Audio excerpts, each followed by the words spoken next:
hello, everyone.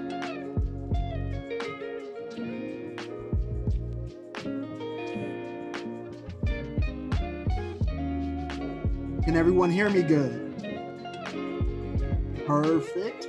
That is what I like to hear. How's it going, Doug, Emanuel, Aaron? Do not be afraid in the chat to just say hey to everybody who's in. You're about to get started. Ryan, how's it going? Jonathan, hello. Victor, hello. Lindsay, hello. Again, as people are coming in, please do not be afraid to say, hey, how are you in the chat?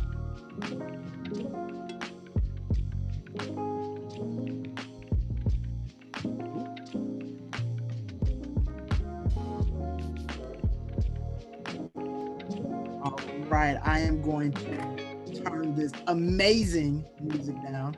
I love lo-fi, everyone. So that was kind of my vibe right there. Thank you all for your patience in the waiting room.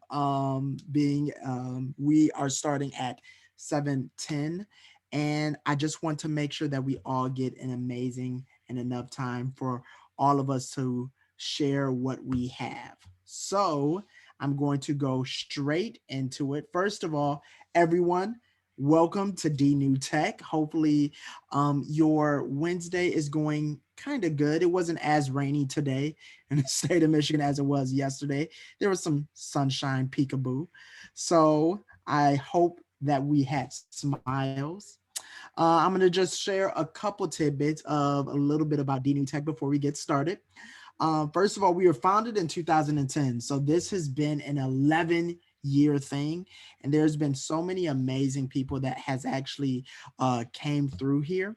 There's over 2,400 members that routinely try and check up and see what we're doing, who is being invited, who is speaking, which makes us super happy. Within our networking resources, as you see, for Detroit and SC Michigan startup community, we definitely want to shout out and acknowledge them. And this whole space is just to really encourage, highlight, promote, and actually understand, probe the minds of entrepreneurial startups in our region, because I know everyone in here, you all know that amazing and great things come from Michigan. Like it's just this, there's this ferocious engineering spirit of just wanting to create new and better and be very innovative, which we just love seeing every single first of the Wednesday that we do get a chance to hear you all speak. So I'm super excited to hear you all. We love collaboration. We love hosting these meaningful events because it means something to the person who is actually listening and watching. I found out even if they don't say anything, they're still taking their notes. They're still writing down like, wow, this is cool. I am putting this and actually invest. I'm going to keep an eye out on you. So I love that spirit that we have here. Now I haven't introduced myself. I know my caption says Accelerate for Kids Foundation, which is one of the partners dealing within this D New Tech.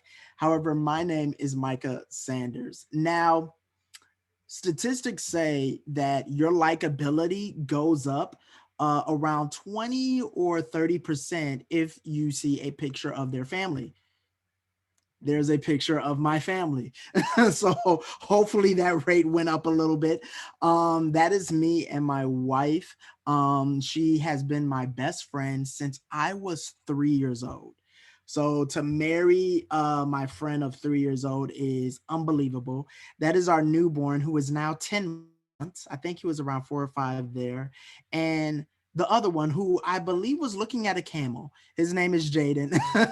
And we were at the Detroit Zoo. We love it. We love going there, and he just loves animals. So that's a little bit of me and my family. Now, where I work is at Accelerate Kid. Accelerate Kid is a for-profit, actually, of Accelerate for Kids. And basically what we do is we teach kids coding, robotics, game design, digital arts, all at a young age, starting from kindergarten all the way through 8th grade. And it's crazy. It's crazy to see them pick up these skills and actually utilize it in the real world. What I do there is I'm a marketing associate and I handle all the PR stuff. So basically, I handle all the website updates, social media, content management, company branding, tech educator, and SEL, SEA instructor, and etc. Just all of that fun stuff within the company. My personal hobbies, just so we can create a familiarity, I think I said the word correctly, um, is playing pool. I love billiards. It makes me happy on the inside and out. You will see a resounding smile on my face. And I even have my own pool stick. I call her Cherry because she's made out of cherry wood. So I really, really love it. Actually, I think there's two. So I think I have a graphite one and a wood one. I also do photo and video editing. Why? I went into the marketing field and I just love walking in nature. I think everyone needs to have that piece where they can go somewhere and find their peace. So that's a little bit about me, everybody, for the ones who do not know and are not regulars here. And just to let you know why I do it is because, and why I do marketing is I'm very good with capturing and strategizing attention on very good things, something that can catch somebody's eye. I strategize and I capitalize off of that. I make that into something even bigger. And I just love doing it. I just love seeing something great and making it even greater. So I'm like, what field does that? So that was marketing for me. Now, I want to introduce to you the schedule, everybody. Now, it's going to be a little off, so try not to pay too much attention to the time. However, we will keep true to our end time, which you see is in between 8:15 and 8:30. I did my little introduction.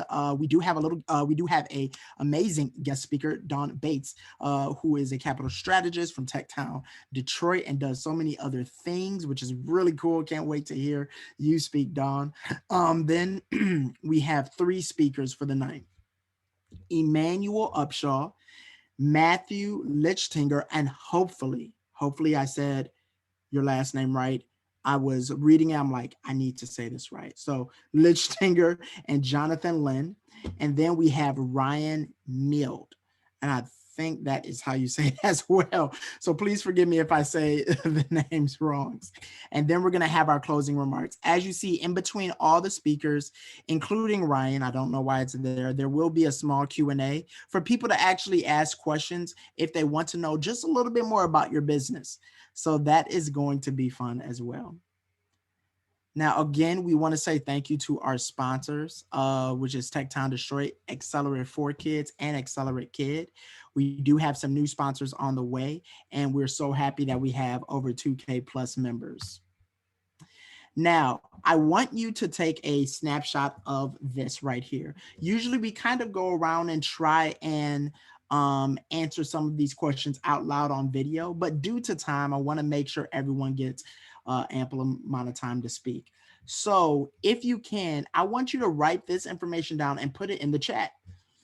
So the first one, your name. Now I understand sometimes a bar is hard to tab in the Zoom chat. I believe you have to press option and enter, but you can actually just create a slash and you can still put those numbers in there. So it could just be one solid chat info. So if you don't mind, please put your name, contact info, just basically where we can find you, possibly on a Facebook or Instagram, what organization you work with, what value can you offer to the community, and how could the community assist you?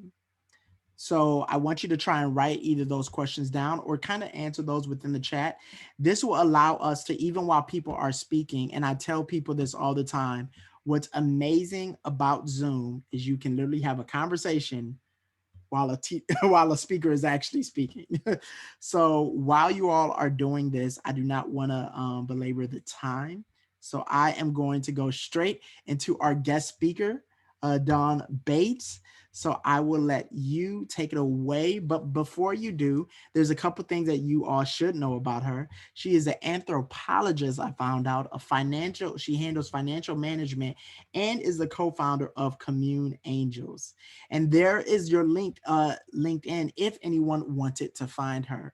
So I'm very happy to hear her speak, and I will let you have the floor, Dawn, while everybody else is still answering those questions. And if you do want to know, you can just ask it in the chat below and I will put it down there. Thank you, Micah. Good afternoon, everyone. How are you today? Thank you for the wave, Doug, Emanuel. I like people to talk to me. I appreciate it. For those of you who are not showing your face, I totally understand that. I knew this group was extremely special. Hey, Ryan, we'll be talking soon. I knew this group was extremely special when I learned about the 7 o'clock meeting. Like, who meets at 7 o'clock on Wednesday in the middle of the week, right? So that told me a lot about you, told me a lot about your commitment to your business and your commitment to community. So that is really what made me say, yes, I need to come, come talk to you all. So Micah kind of gave you a little bit of insight about me and some of my secret sauce. When you add anthropology, and no, I am not Indiana Jones, but when you add anthropology, the little financial background, um, it makes it for a very interesting ride and journey. I also have been a founder, in my past journey, where I had a ownership in a investment management firm where we invested institutional dollars into the stock market. So I have a great background that I really like because it helps me on this journey. So who am I? Name is Dawn Bass. What does it mean by capital strategist at TechTown? Basically, I am blessed with the opportunity to spend most of my time thinking about how do I bring the resources in our ecosystem closer to the founders in our ecosystem. So I try to think of creative ways of how do we kind of shorten that gap or fill that gap for our founders in the ecosystem so that they can have knowledge and access to resources. And those resources can come in many different ways. Obviously, there's nothing like cash. Many people say cash is king. Most people want cash, but there are other ways that we can get resources. Mike, if you don't mind, I would like to share my screen so I can share. Of course, take it away. I'm going to stop the share and I'm going to give you privileges to be able to do that, Dawn. Okay, thank you. Now, according to the schedule, I should be done about 4 minutes ago. So bear with me. You um, perfect. All because right, I'm you going should to have the use, ability to share. I do. I'm going to use most of my time. And I also brought someone here with me. Her name is Erin, and I'll let her talk about or introduce herself later. And I'll tell you why I brought Erin with me today. As we were waiting, Micah said that I should get 20% higher stock by sharing my family picture. So I had to go find a family picture real quick. And this is a little, maybe about 3 years, 3 years. I don't know if you guys can see this.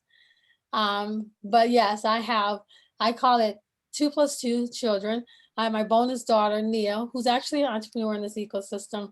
And then of course my husband, my nephew, who is like my son, and oops, sorry about that. And my youngest daughter, who is an entrepreneur already. I think she started 3 businesses already. And my son, who is 15 years old. So that's just a little bit about me. I am a entrepreneur. I mean, I am in addition to being in this space, I'm also, a mother and a wife, which also can take some of my time. But what I wanted to share with you today, and this little time that I have, is something what I call the continuum of capital. And I think this is extremely important for entrepreneurs because oftentimes we hear about capital, we hear about resources, and in the meantime, we're trying to get our work done. We just want the resources of money, while we're on this journey. But it's extremely important that we understand what do we mean by continual capital and stacking, so that we'll understand what resources are available when we need them. So I am going to capital. What do we mean by capital just in general? Capital can mean many things. A lot of times people think of debt, they think of venture capital, they think of private capital. There's government funding or non-dilutive, if you will, where you can get capital in forms of grant, um, equity. So there's different forms or different ways that capital can come to us. Regardless of the ways that it comes, most people, except for some of our friends and family who just love us and just love what we do and they want to support us, but most places, they want to know, what problem are you solving? This sounds really simple, but oftentimes entrepreneurs think about the solution first, and then they attempt to make the solution meet the problem, or the problem fit the solution, instead of understanding, what problem am I solving? Where are the pain points of the customer? And are those pain points so great that they need to take an aspirin, or they need to resolve it? I mean, all of us has probably have headaches in our life. How many of you have had a headache where you didn't take any medicine? Okay. And then at some point, you may have a headache where, how many of you had headaches where you had to take medicine? I would imagine. So at some point, we want to make sure when we're talking about the problems we're solving, that customer is ready to take that medicine. If we're trying to convince the customer why they should take the medicine, sometimes it gets a little bit more difficult. So no matter what funding you're looking at, they're looking at, what problem are you solving? So be able to articulate the problem you're solving. And if you're really understanding the customer through customer discovery, talking to the customer, the solution will emerge. It will emerge, and it may be part of what you already have, or it may not, and be okay with pivoting that. And they're going to want to know, for whom? Who are you solving? And by the way, let me give you a clue. Everybody is not the answer. If you say that your solution is for everybody, that is going to make anybody run out the room, because it can't be for everybody. Even if it is for everybody, you cannot service everyone at that level. So you want to know, what problem, for whom, and why is it unique? What is that unique value proposition? So I know you all know that, but I always have to level set, because when you talk about money and capital, that is the base. You have to start with that and understand that for yourself. I love this. I took this from Jason Calacanis, who is a very, very nationally known angel investor. And I like this because it helps me explain this whole idea of continual capital. If you see on the left-hand side is valuation, how much is the business valued?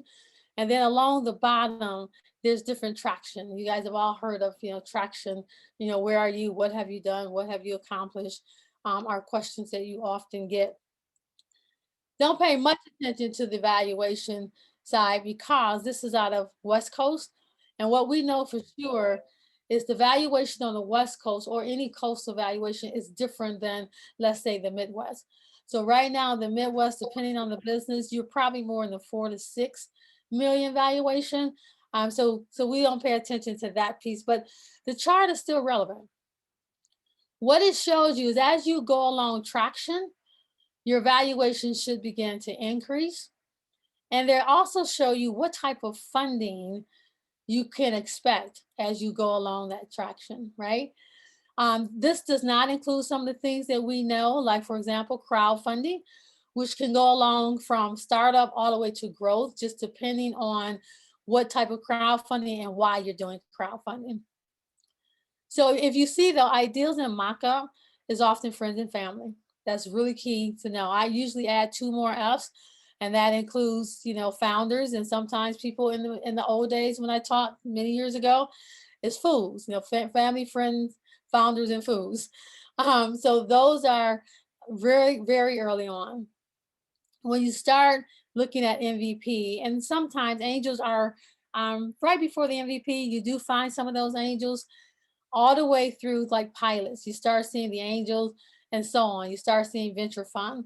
There's also some government funding that we can put in here, that at different stages, usually at the earliest stage, unless it's research based. But this becomes really critical to understand what path you're on and what you should expect people to ask you for as you're going along that journey. Venture capital sounds very exciting, and they've done a really, really good job of positioning themselves as the primary way of getting capital. There are many different ways, including bootstrapping, which is not clearly shown here, that you can build through bootstrapping, very creative ways until you get revenue where you can fund the growth of your business. So it's really, really key to understand that. When you start talking about investors and back to that traction, you should expect they're looking for milestones or traction, and they expect you to scale to exit. Otherwise, they can't get their money back, period. They're trying to make money. It's not philanthropy. It's not, contribution. They expect to get their money back. And in a lot of cases, 10x, tenfold. They expect that, which you all know that. But when you go through this, understand when you're getting other people, then you're also giving up something. And that's okay, as long as you understand what you're doing or why you're doing that and at what point you need the different funding. It sounds like it's intuitive, but I talk to a lot of people, a lot of entrepreneurs on a daily basis, both at TechTown, as the capital strategist, as well as, Community Angels. I also see deals coming through there. And it's just important to understand at what point you want to go to each one of those sources. In Michigan, there's Michigan Angel Community. You can check out their website. It lists the angel groups in Michigan. There's also Michigan Venture Capital Association. Check out the website. They do an annual report and also list the venture capital in Michigan. So just so you know, as you're looking for that, it also tells you what they're investing in. So if an angel group or a venture capital is investing in life sciences, 90% of their investment, and you're not a life sciences company, don't go to them. It'll be a waste of your time and a waste of their time. So you just want to make sure you understand what you need when and where to go when you get it. I'm going to start wrapping up because Erin is with us, and I think it's important for you to hear what she said. But she's going to talk to you about accelerated incubators and what the difference are between those and when it might be a good time for you to consider those. I want to wrap up my part of the conversation, just giving you an idea of some of the sources locally. This is by far not an all-inclusive list, but wanted you to see what I meant by different stages. Some of this funding, like here, is to an institution that supports entrepreneur at different stages. And then some of this can go directly to the entrepreneur. Some of these are in form of grants, and some of these are in form of loans. And that's all important to understand as you're going. So you see some angel groups here. You see Business Accelerator Fund, which is funded by the state for services. If you need certain type of services, you might be eligible for some grant money. And then one of the things that I am proud to announce today, TechTown, we understood there was a huge gap right what we call the valley of death. Before you're making money, but you still have operational expenses and you're trying to get to that point where you're making some money. We all been there if we're not still there. We realized there was a gap with people being able to get money to move to that next stage. And that gap is even greater for people of color. So we're kicking off a TechTown Startup Fund specifically to help entrepreneurs of color fill that gap that oftentimes would be filled by family and friends. And that's just because of the numbers. The numbers have been out there. Usually 64% of founders look to friends and family to help fill their gap, where what we found is, typically African American or Black founders are wealth is about 10th of white founders. So we're trying to fill the gap a little at a time. We're starting with this fund, and we hope we're going to continue to grow it. If anybody's interested in giving or know anybody, please send them to our website. We are running this campaign for at least over the next month. Also wanted to show you some traditional sources. And what we have been doing at TechTown, again, another idea that we had is going to the micro lenders in the area to say, hey, we have these tech businesses, by the way, and tech businesses need funding just like brick and mortar. We appreciate the brick and mortar. They are part of our community. We got to have those, but we also know that where the puck is going is in tech. If COVID taught us nothing else, we know that every business needs to be tech enabled, and tech is what's going to keep us going. So we start pushing and pulling, if you will, our local community. And I am, again, very happy to share with you, and you should start hearing more about it. We have one of the largest local lenders, micro lenders in Detroit Community Fund, who is now opening up their micro lending arm for tech founders in Detroit. So we're excited about, about that partnership, so that even if someone needs funding and need a loan, they can get a micro loan for up to $50,000 as long as they qualify, at a 7% rate, or, a decent rate. So we're really trying to make sure that we are talking to the community leaders, we're talking to other people, and we're solving problems to make sure tech founders are able to access these resources. Couple things that I want you to remember: connect, connect, connect. Coming to things like this is extremely important. I was recently at New York Stock Exchange, had a boot camp in Detroit, and invited one of our clients from TechTown, who was able to come to attend the event. Where out of that, he ended up meeting someone in one of the breakout sessions who then did a very small donation, or not donation, but made his first investment. And we had been talking for 3 weeks, a month, and he was just running against the wall. Come to this event. I didn't know that was going to happen, but he showed up. He connected. And then from that, he's able to get a little bit more funding. So it's important to connect to places like here. It's important to connect to places like, TechTown. We are there to help entrepreneurs, so you are not bothering us. It's important to make sure that you stay connected in the community, so you can navigate the community and you can understand what resources are available. So Erin, I want Erin to join us, because one of the reasons why I wanted her here is to talk about the option of accelerator incubators. Oftentimes we hear that name, it means different things in different places, but she's going to talk about the meaning for NoCap, which is the company she's with, and just give you some tips on how do you approach accelerator and incubators. Thank you, Erin. Thanks, Dawn. Thanks for the introduction. Oh, let me share my screen real quick with you guys. That's okay, Micah. Nope, that's completely okay. Let me actually give you that. And to make sure to keep it on time, I know we had, I think, 15 or 20 minutes allocated for you all. So if we can keep it to probably around 5, in between 5 to 10 minutes. So gotcha.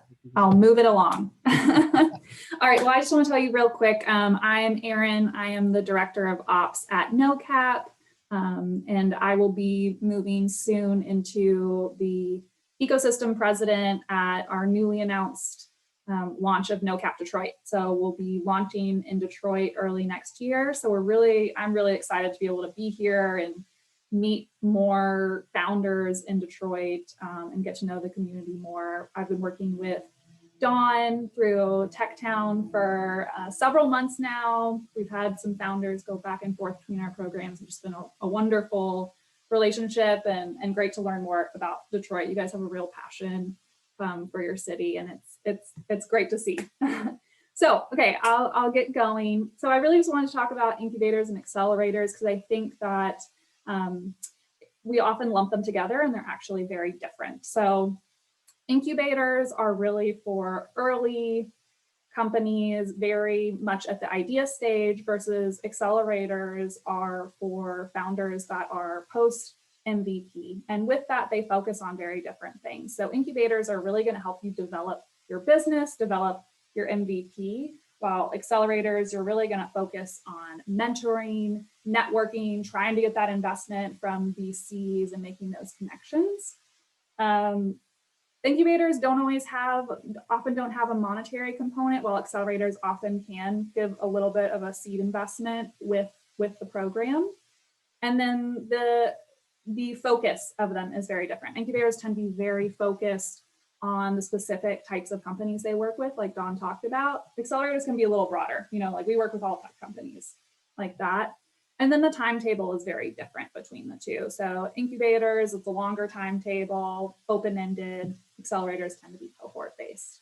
And then accelerators tend to take equity, so that's something to think about, while incubators typically are no cost or fee-based. I'm gonna put my thing over there. All right, so when selecting a program, there's lots of factors that you should consider.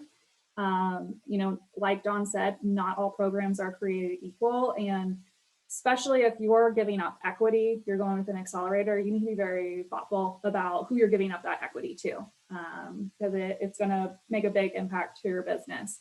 So these are just some of the big factors to think about. I would say the biggest ones are location and cost to your cap table. Sorry, I'm just keep covering it up. Something that you might not realize is if you don't have a co-founder, that limits some of the programs that you're able to apply for. So Y Combinator, for example, you have to have a co-founder.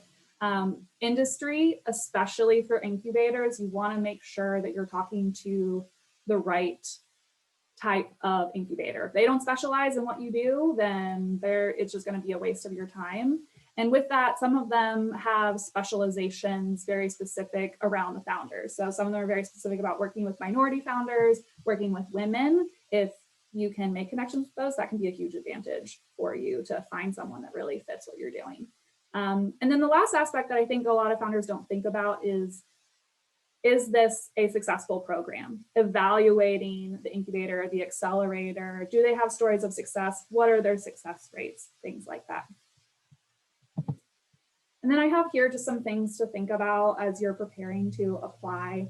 I'll keep it really high level. I know we're running out of time, but a detailed idea with all of these aspects included. It should be more than just a paragraph. It should be more than something that you just kind of thought up overnight and chatted with your friends. It should be really written out and broken up.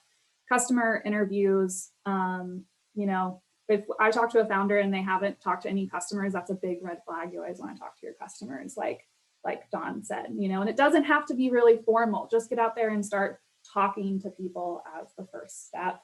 And then something I always like to ask is about the team. Why did you choose your co-founder, and why are you the right person to solve this problem? These over here are for people that are a little bit farther along. If you're an accelerator, are you making revenue? Do you have customers?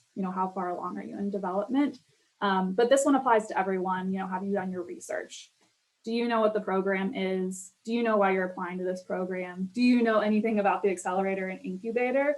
If a founder comes to the table really prepared and knows a lot about NoCap, knows a lot about our programs, that's always a really good sign to us that this is a founder that will dig in and really, put the elbow grease in that they need to make their company a success, which at the end of the day, that's what I look for, is really the founder, and is this the right person to lead this company and solve this problem? So anyway, thank you so much for letting me join in and speak with you guys. I'm really excited to get more involved in the community and get to know you all. Thank you, Aaron. If we all can give that virtual clap that we have been doing for so long during this COVID pandemic. All right, that was amazing, both for you, Dawn and Aaron. First of all, I don't know how many of you did, but I definitely took some screenshots. Sometimes when I don't have the ability to write it down, I take advantage of virtual and screenshot it. So thank you all for those slides. It was amazing. So I'm going to share my presentation again. Give me just one moment. All right, we are here. Thank you again. And And the next person up, his name is Emanuel Upshaw. Look at that amazing LinkedIn picture and him waving to everyone. All right. Just a little bit about him is he's geared towards telling the stories of those unsung heroes, motivators, and movers and shakers in today's society. I am looking forward to hear what he has to say. We have 10 minutes for you, Emmanuel. So that means there will be ending at 10:55 for the next person. So I will let you take it away. And I believe you have a slide to share, correct? Oh, you're on mute. Okay, yes, I have an entire presentation. I thought when I sent it to Q, I thought he was going to have it up and running. Oh my God. Okay. Can you give me 30 seconds to pull it up? Because I thought that you guys would have it. I'm sorry. Hey, if you want me to pull it up, Emmanuel, I'll be more than happy to. Yes. Well. Can you for me, please? Right. Cool. I want to first say thank you so much to Micah. Thank you so much, Dawn and Aaron. That information that you guys just provided is amazing. Some of the information that I didn't get a chance to read, I'm definitely going to go back through it and grab some of that, because I'm really in the middle of some of those steps. But okay, here we go. My name is Emanuel Upshaw, and I'm from Detroit, Michigan, born and raised and educated here. I went to Eastern Michigan University, got my bachelor's degree in communications with a minor in business management and a master's degree in fashion design. And my company is EK3 Productions. Oh, I had an awesome slideshow for you guys. You got it, Micah? It's coming up right just a second. I don't know why it's loading a little bit. So could be that video at the end. Through a video. Okay, well, my business isn't necessarily tech per se. However, I'm geared more so into the entertainment sector, for entertainment and business, I should say. My goal is to launch my own daytime talk show that I have been working on since for about 7 years now, consistently. And I've been wanting to host my own daytime talk show since I was 5, watching Phil Donahue, Oprah, Montel, Sally Jesse Raphael. And a few of the things that I saw, that what they do is captivating. Having these conversations with people, some of them very high-spirited, sharp conversations, but in all of the shows that I've watched, I've been able to learn and grow and connect to the people that I've been hearing, find some sort of commonality that I saw in them. Oh, I wish my slideshow was up. Yeah, okay. so if possible, if you can pull it up. For some reason, it's not allowing me to pull it up. It's saying Give me 5 seconds. Give me 5 seconds. I have a MacBook computer, so I'm gonna speed this process up for you. Canva. And I will make sure you are available to share, which I believe you are. I'm going to stop my share. Okay, I'm up.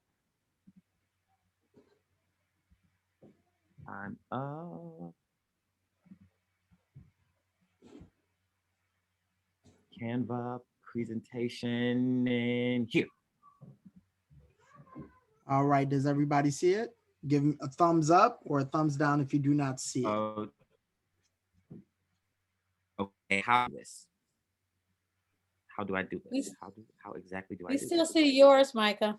Oh, okay, let me stop.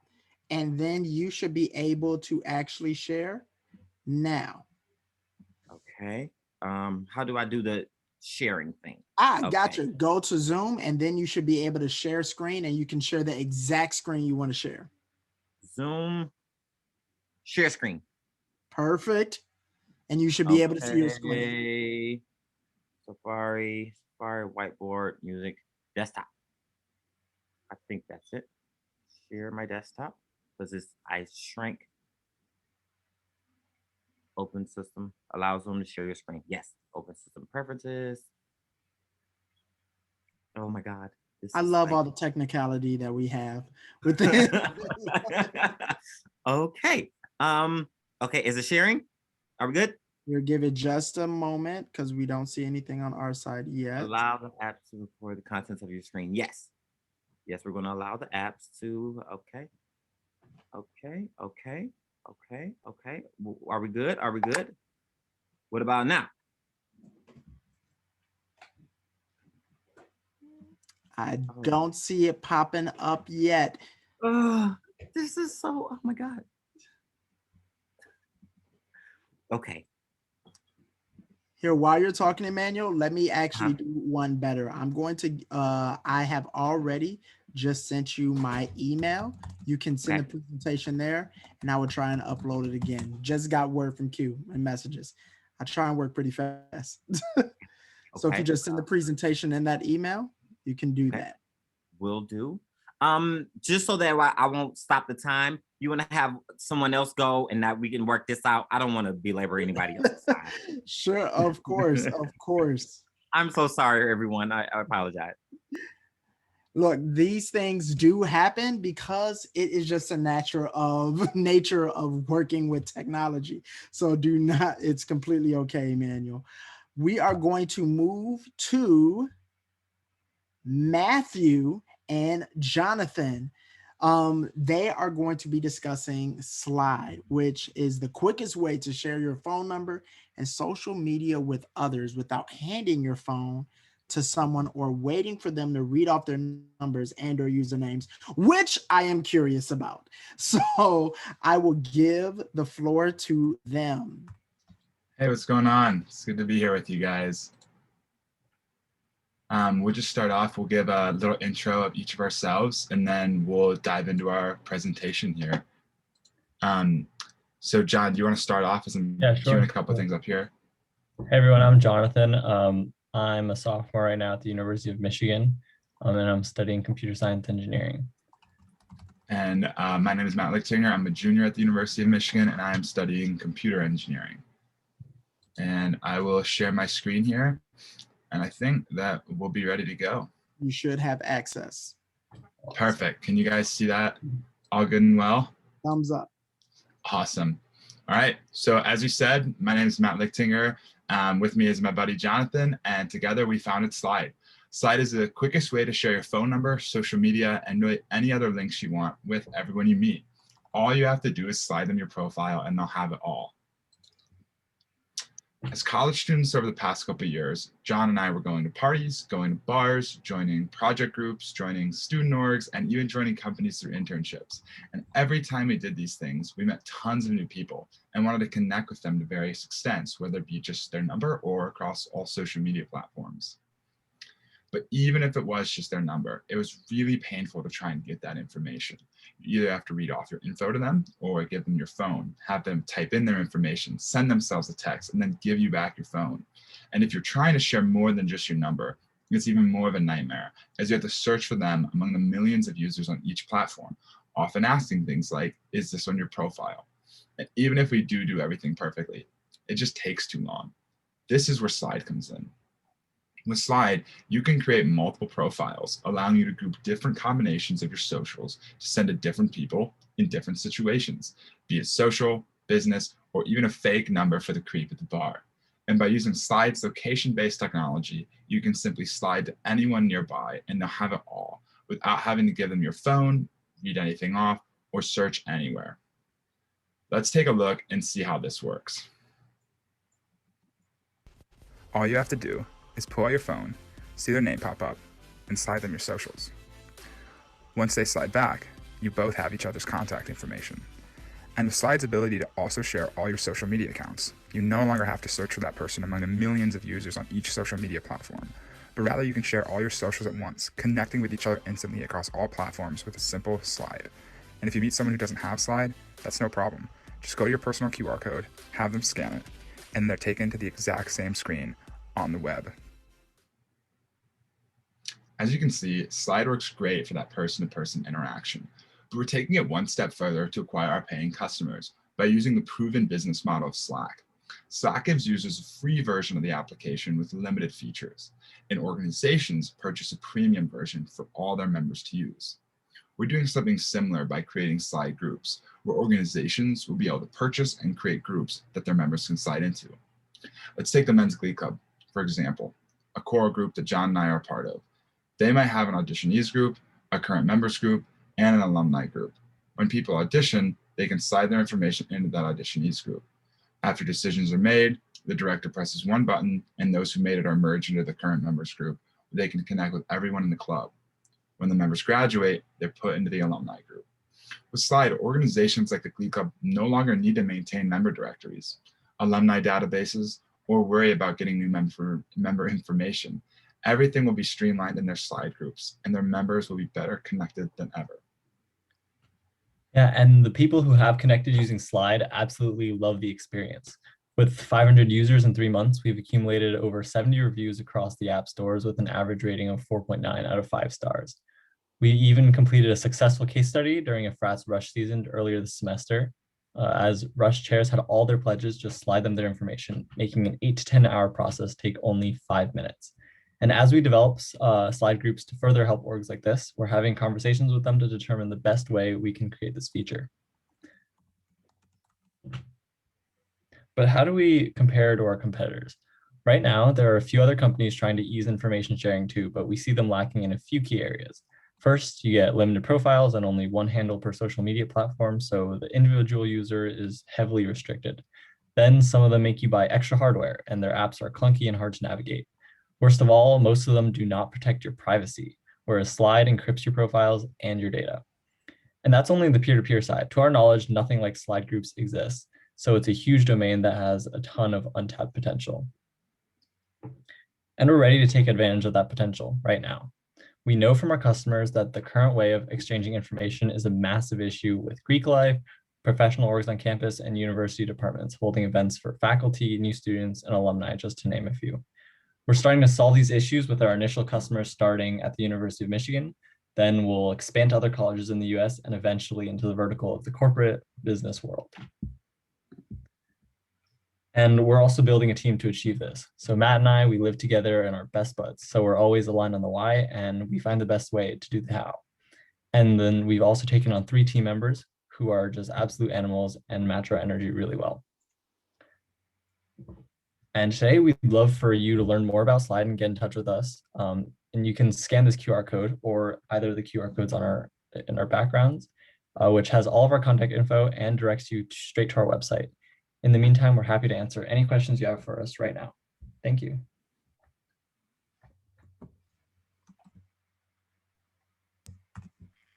Perfect. The virtual clap for Matt and Jonathan. That is amazing. I'm going to present my screen to share again. And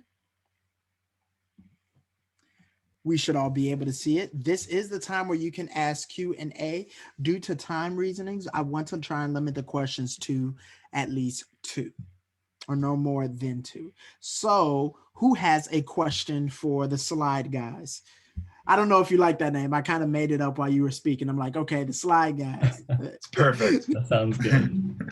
Can I ask a quick question? And maybe I was too slow to pick it up in what you presented. The cool concept, guys. I get the application right away. Where are you going to make money? Definitely. So we're going to be making money on our groups feature. Right now, we're validating that at the university level. We've been talking to our customers, and something that they really want is a groups feature, so that they can better interface within their organizations. And so having that ability for student orgs to do that, and those that are willing to pay, is something that we're pursuing now. And then as we look forward to the next 1 to 2 years, expanding that to the business development or the sales teams at certain companies, so that they can bring all their contacts into one place really easily and connect with all of them. So just one follow-up then. So you don't see it necessary to get the eyeballs or the heads or whatever the people first. It's the concept, and you can sell it based on the concept. Is that right? Do you mean like attract a lot of users first and then begin charging? Yes.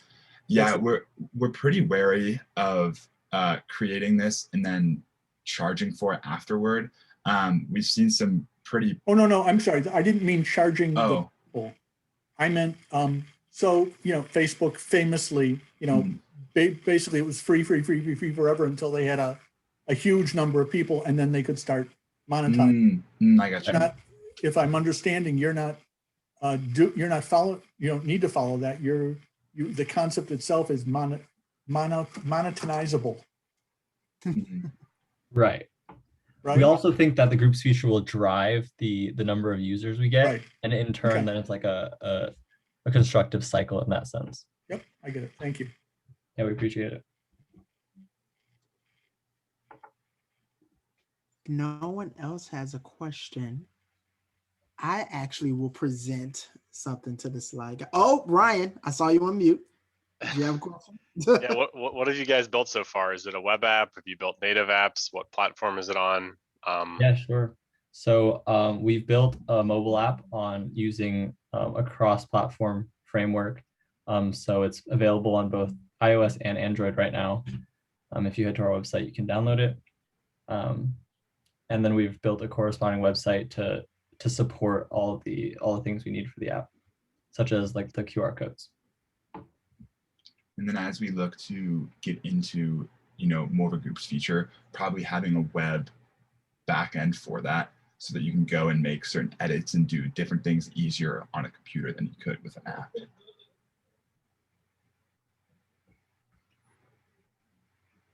Cool, thanks. Yep, absolutely. Great question. Perfect.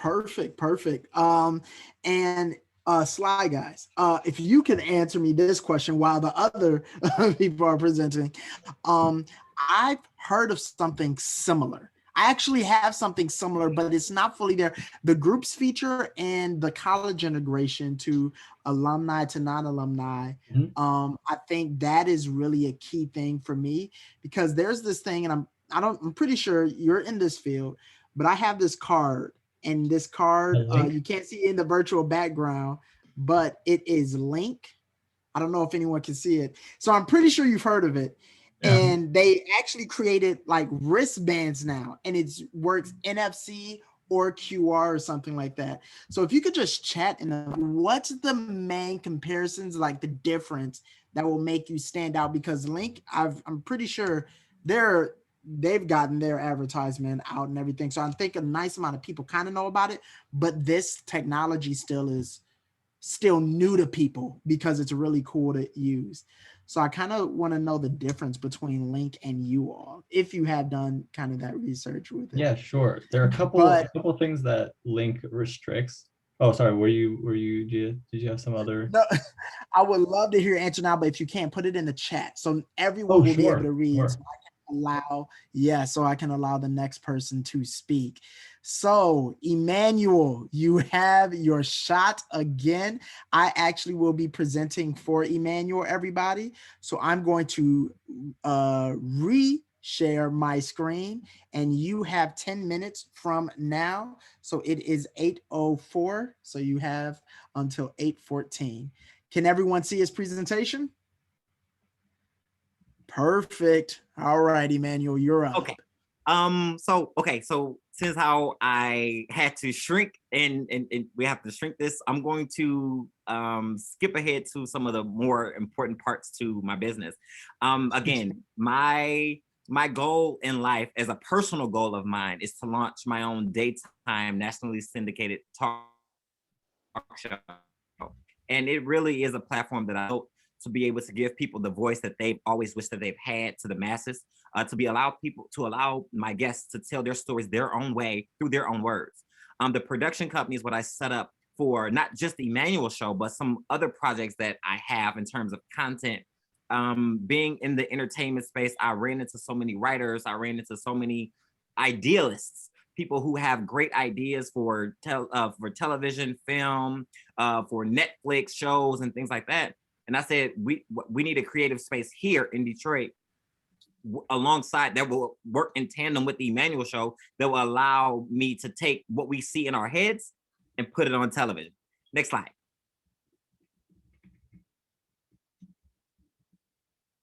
Okay. Yes, I am Emanuel Upshaw at the Eastern Michigan University alum. I am, okay, let's slide this out of the way. And a community advocate. I spent several years dedicated to sharpening my personal and entrepreneurial and professional goals to launch my own daytime talk show. This is a long time coming, especially after the past 2 years when I had to take this huge sabbatical. I'm really diving headfirst into creating that open, free space to allow people to explore themselves and to show what you've been through. We've probably gone through it, but we don't realize that our very neighbors could be going through the same thing. And one of the things that help us excel in life is knowing that somebody's been to the mountaintop and they've been through what you've been through, and sharing their stories in terms of the Emanuel Show is what I want to do. Next. That's a little bit more of the longer story in terms of how I came about and how I want to fix things out in terms of the past. We're going to skip this slide.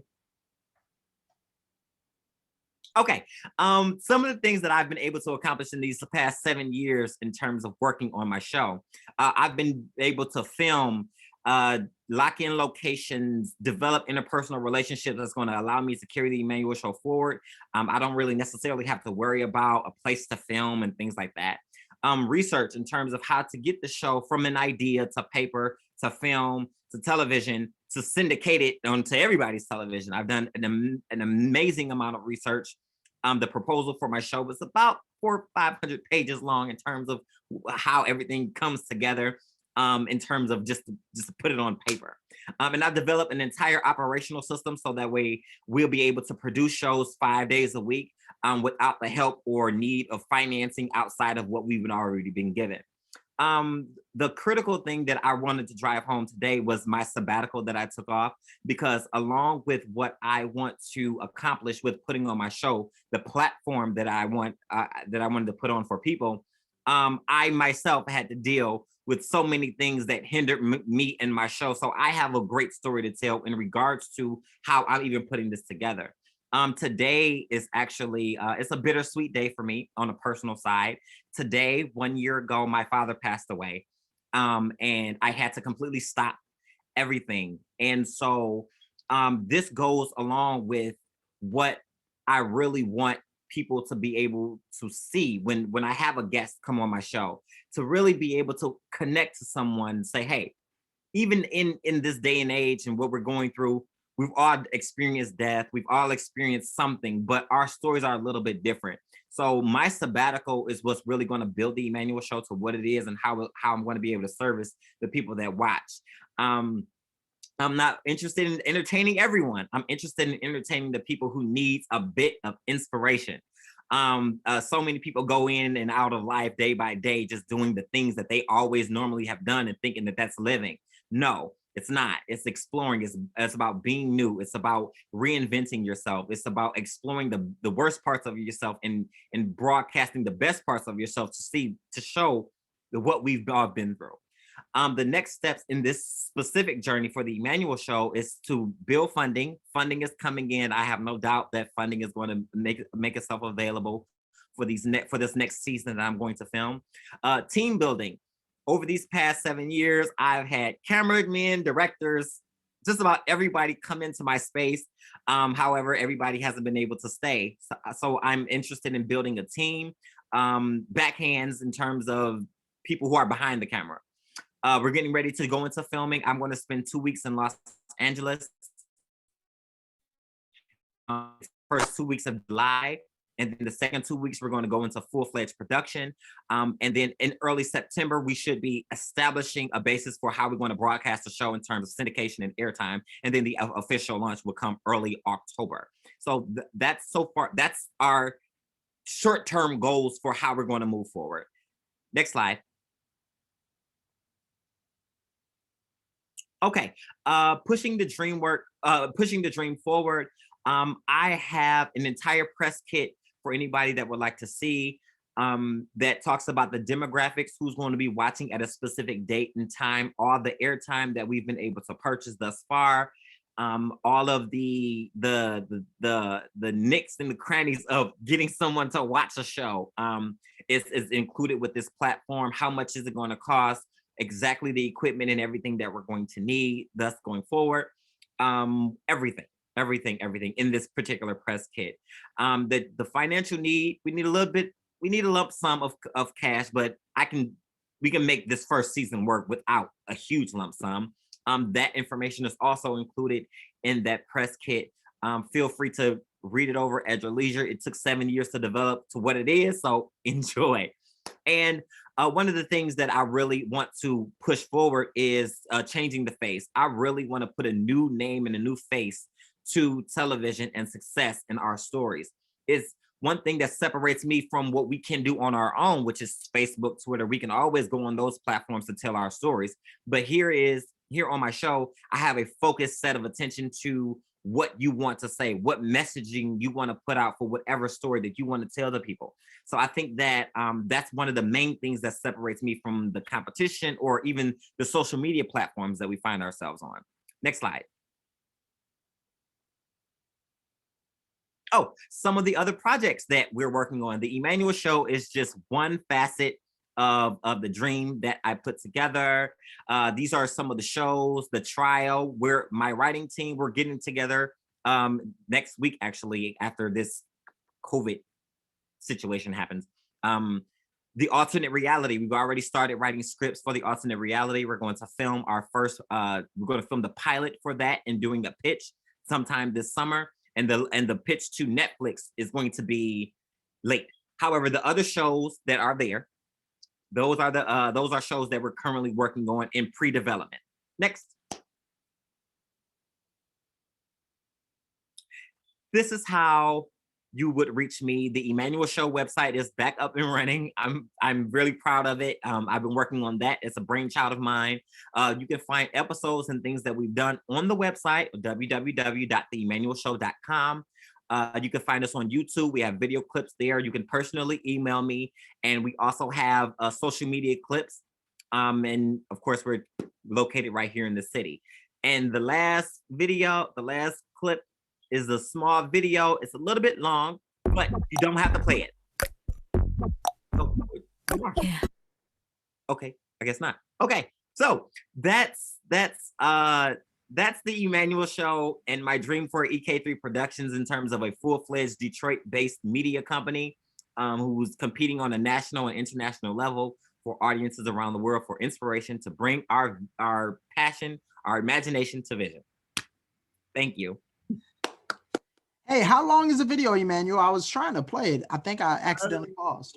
I think it's maybe 3 minutes, 2, 3, but you can stop it anyway. You know. I definitely. Is there any way that is this video on the website? Yes, it's actually on my homepage on the website. Mm-hmm. Perfect. On the banner page, then get straight into it. Perfect. Hopefully we all got that information. If you didn't, I'm going to try and make sure to go back to that, take a screenshot of it. I know I did. Virtual clap for you in the Zoom world.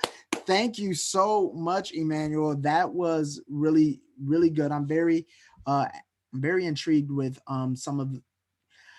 some of the things that when it comes to making a show. There's a couple people who I know, Bianca B, who does the show in LA, and one person just got picked up by the CW network. So I love looking at people just progress in just seeing how to captivate people. I love it. Going back to our slides, I do want to give room for questions to be asked. So if possible, if we have 2 questions, you can ask them now.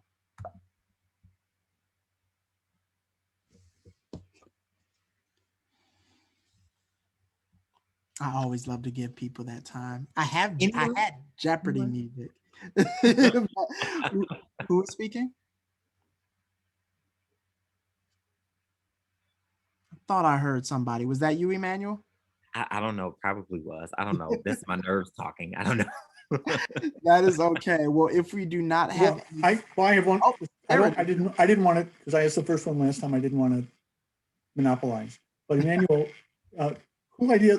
Question though, did I understand that you're purchasing syndication time on TV to? Yes, I'm purchasing Sure. airtime and I'm going to self-syndicate, I should say. I understand.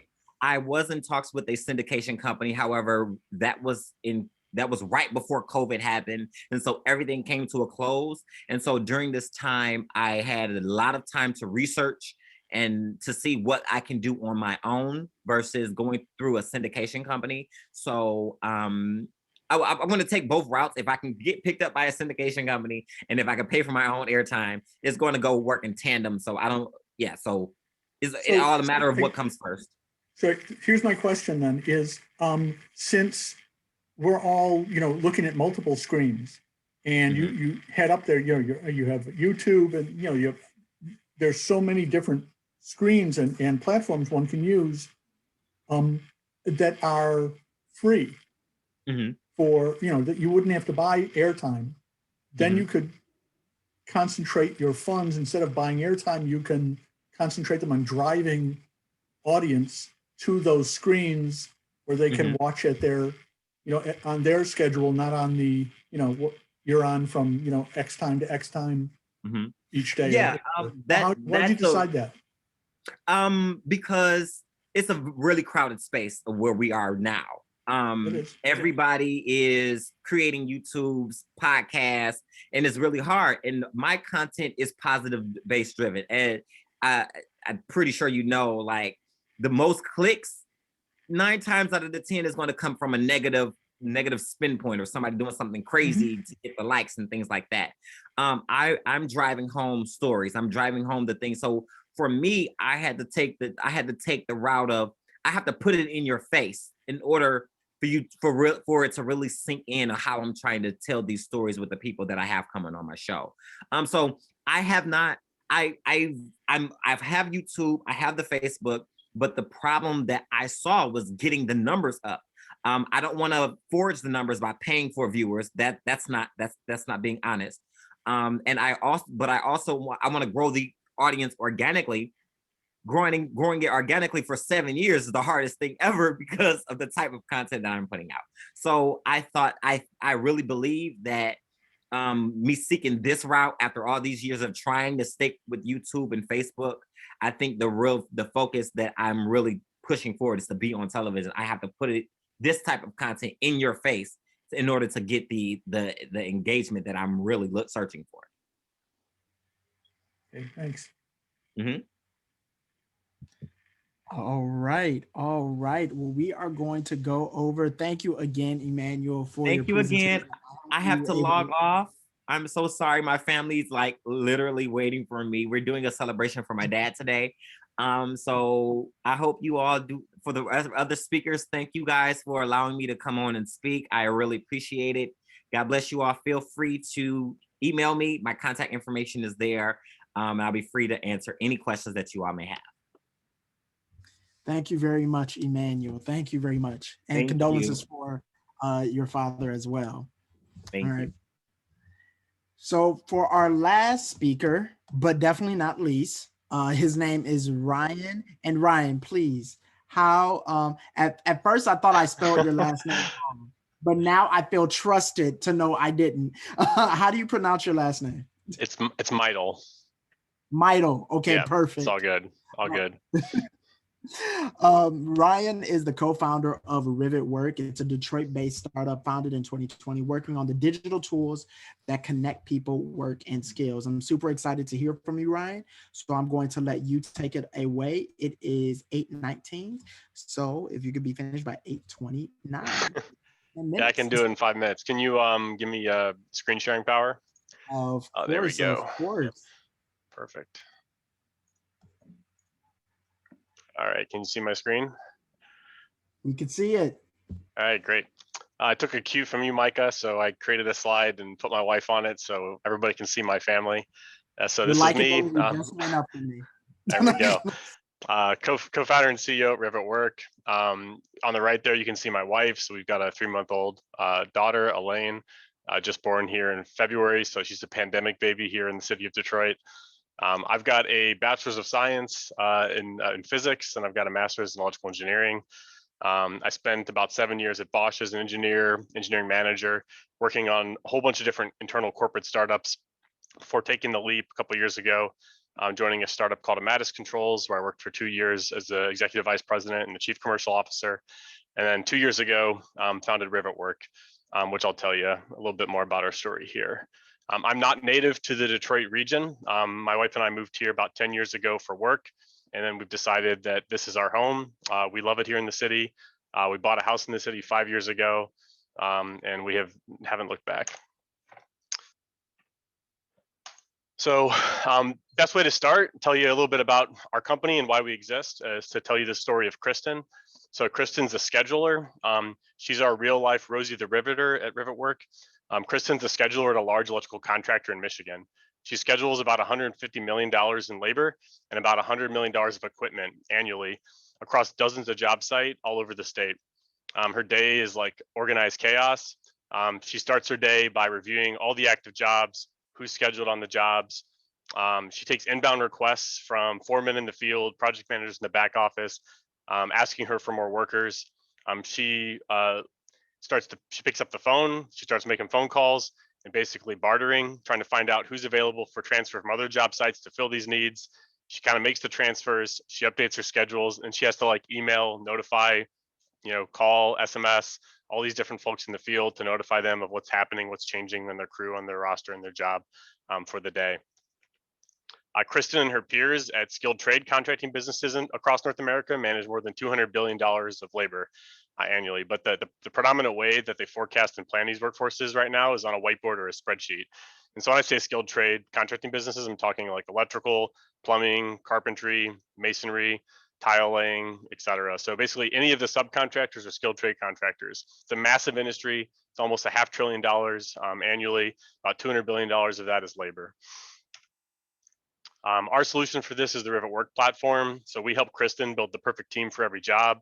We do this based on skills, certifications, geography, availability, wage rate, and work history. And then we help Kristen manage the changes that happen throughout the day, this like kind of day-to-day chaos and brokering and bartering of who's going to be on what job site, and help her get those people to the right job site. We do this for about $10 per field worker per month at the companies that we're selling to. This is the equivalent of about 0.08% of their monthly labor cost. And the easiest way to quantify what we do for our customers is to look at how these companies bid jobs. So one of our big pilots, so first off, they bid based on a blended labor rate. And so this labor rate is like a composition of all the different types of workers that are on a job. So in the electrical contracting world, it's a composition of how many foremen, how many journey workers, how many apprentices are on the job. They each have their own corresponding wages. So average that out. They basically bid based on what that job composition is going to look like across the whole length of an entire job. So in this example from one of our pilots, the contractor bid 10,000 hours on a job, and they bid a blended labor rate. This is not what the workers are making, but this is what the cost is to the contractor, $78 an hour. At the end of the job, it came out to about $83 an hour. So that was about $50,000 they lost across that job from basically using the wrong blend of labor. So like what they should have done is use more apprentices, right, to do work. They probably had too many journey workers or too many master electricians on the job. Project managers at our customers tell us this is like a super common occurrence. This happens all the time. And just to give you an idea of scale, for a company with 100 field workers, this equates to about $80,000 per month in lost margin. The way we help is that we can provide this data to them in real time. So they're scheduling their workers in our application. We can attribute a wage rate to every single worker in the application. And then we can give them, like, today, what's your blended rate on the job? What's the historic blended rate for the job from the inception of the job till today? And are you on track? Traffic light, are you ahead? Are you like on track, or are you like on track to like go above your bid on the job? And allow them to like make these changes kind of like in real time, midstream, as opposed to like a month or two later. What project managers tell us is it's like typically like more than a 1 month process to actually get information of actuals and find out that they overshot their target on the job. So they don't have time to make corrective actions. And this is really just the beginning for us. So Kristen and her peers And the data they manage actually informs hundreds of billions in annual spend at skilled trade contractors across the US. So our core features aggregate demand for workers, equipment, and tools at the companies because they're scheduling these things in our application. For other vendors in the future that are looking to serve our customers, we basically have the lead. You know, when they need to hire more workers, when they need to rent another scissor lift, when they need to buy more tools, our application has that information. And so we'll be able to monetize those in the future on top of our core SaaS offering. To give you a little bit of our history, so we started working on Rivet in 2019. In March of 2020, we made a pivot from focusing on local unions to focusing on contracting companies, their workers, and the schools that feed them. In July of last year, we took our first funds of what became a $600,000 raise, and that was to bring a second dev in full time. In October of last year, we closed our first round, so we raised $600,000. We signed a strategic partnership with Ideal Industries, who is one of the two most important brands in the electrical trade. So Klein Tools and Ideal, pretty much every electrician knows them. Ideal has more than 40 account managers and 100 reps across the country. So they're bringing our product to their thousands of contracting customers over the next 2 years. And then more recently, we've grown to 7 employees. We've acquired 2 of the largest electrical contractors in Michigan as pilot customers. Actually, the 2 largest electrical contractors in Michigan are using our tool. We actually just sent our first invoice this week, so that was pretty exciting.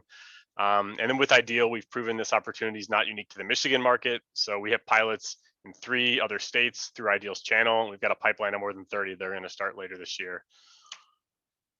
None of this matters if it's not the right time or the right team for a startup business like ours. So it's the right time. Everybody who invests in B2B SaaS companies believes that basically on a long enough time scale, like every single company is going to be run by web-based systems.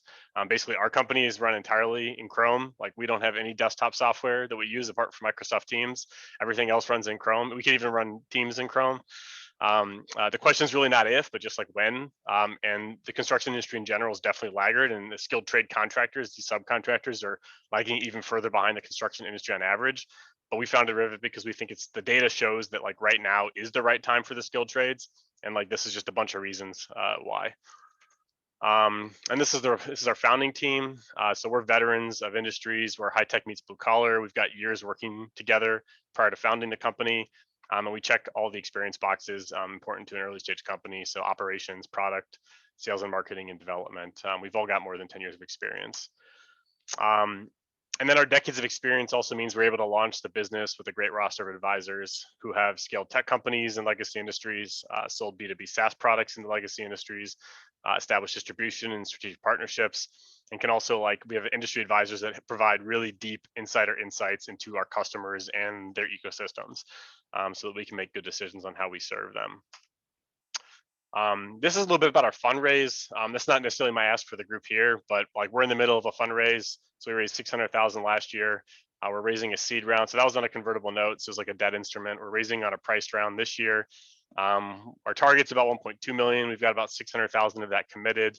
We're using funds to basically accelerate development of our products, for our major committed customers, and then to scale the tool nationally with Ideal. So we're going to be hiring a couple like customer success folks. Like they're basically the outside sales and we're the inside sales in the process. And then also we're going to build and launch the supply side apprentice dispatch tool for electrical schools. So I didn't really cover in the presentation, but that's a part of our strategy. And with this, we're going to achieve about $2 million ARR run rate next year. By the end of this year, we'll have about 50% market share in Metro Detroit, at least with NECA contractors. And the goal is to get about 20,000 workers scheduled in the app with these funds. So basically for the group, like if you know anybody that works at a contracting business, love the referral. That's like warm intros. That's why you partner with Ideal. It's really important. You're not going to get the time of day just cold calling guys at construction companies. So that warm introduction is really important. And then also, if you know any investors who are interested participating, I mean, mostly we're looking for institutionals at the moment, but we have a lot of angel investors on our cap table already. So we're also interested in hearing from angel investors. So that's us. That's Rivet.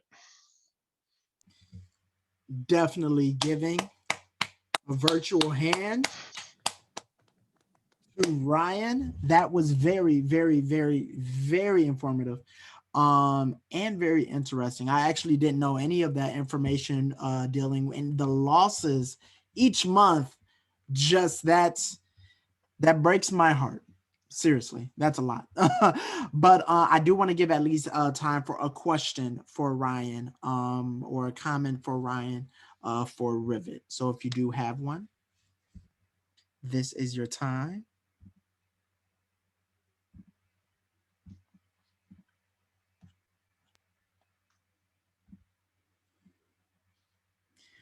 All right, all right. I am guessing it is solid. Hey, Ryan, what are the best ways to get in contact with you?